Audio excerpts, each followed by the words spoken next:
নমস্কার বন্ধুরা, সবাই কেমন আছো? মনপালের ডেলি ব্লগে তোমাদের সবাইকে স্বাগত। আজকে তোমাদের সাথে একটা কাতলা মাছের রেসিপি শেয়ার করছি। সবাই তোমরা সর্ষে পোস্ত দিয়েও খাও, আবার দই কাতলা দিয়েও দই কাতলাও করো। আজকে আমি সর্ষে পোস্ত, দই, তার মধ্যে একটু বড়ি আর কড়াইশুঁটি দিয়েছি, দিয়ে একটা রেসিপি করেছি, সেটাই আজকে তোমাদের সাথে শেয়ার করব। সবসময় তো একরকম খাই, তাই একটু আলাদা মতন করার চেষ্টা করলাম। দেখো, প্রথমে কড়ার মধ্যে একটু তেল দিয়ে মাছ আর বড়ি ভেজে নিয়েছি। নেওয়ার পর একটু কড়া তেল দিয়ে টমেটোটা, খুবই অল্প তেল লাগে কড়াতে, টমেটোটা কালো জিরাটা একটু নাড়াচাড়া করে তার মধ্যে দাও সর্ষে, পোস্ত, দই সব একসাথে দিয়ে ফেটিয়ে দিয়ে দিয়েছি, নুন, হলুদ, মিষ্টি দিয়ে দিয়েছি, কড়াইশুঁটি, কাঁচা লঙ্কাও দিয়ে দিলাম, কারণ কড়াইশুঁটা সেদ্ধর ব্যাপার আছে। মাছ আর বড়িও এই দেখো ভেজে রেখেছি। দিয়ে এবার ওটা মশলাটা কষিয়ে, খুব বেশি ভাজিনি কারণ সর্ষে দেওয়া রয়েছে, ওর মধ্যে জল দিয়ে দিলাম।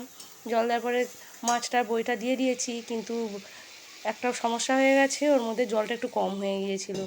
তাহলে কী করব, আবার বাধ্য হয়ে একটু জল ফোটালাম, জল ফুটিয়ে নিয়ে ওর মধ্যে দিলাম, দিয়ে একটুখানি আরেকটু জল জল করেছি। আমার রান্নাটা যদি তোমাদের ভালো লাগে, তোমরা সবাই শেয়ার, কমেন্ট, লাইক করে দিও। রাখছি, টাটা সবাইকে।